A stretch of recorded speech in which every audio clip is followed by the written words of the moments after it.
আজ মেরেই ফেলবো। খাবার নষ্ট করতে এসেছিস? দূর হ, দূর হ বলছি। দেখি লাঠি কই, লাঠি কই। মিকি মন খারাপ করে সেখান থেকেও কোনো রকমে জীবন নিয়ে পালিয়ে এলো।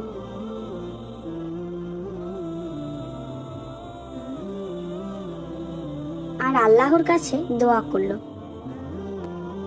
হায় আল্লাহ, আপনি আমাকে সাহায্য করুন।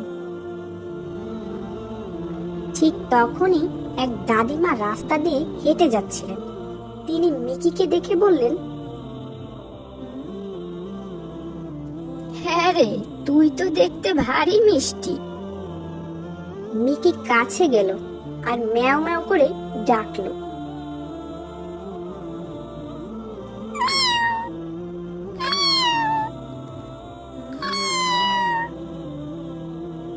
কোথা থেকে এলি তুই?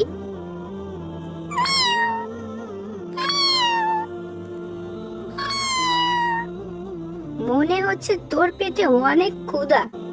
আমার সাথে আমার বাড়ি যাবি? ওখানে আমি একাই থাকি, তোকে খুব যত্ন করব। মিকি আবারও ম্যাও ম্যাও বলে দাদিমার ডাকে সাড়া দিল। এরপর দাদিমা মিকিকে সাথে নিয়ে তার বাড়িতে নিয়ে গেল।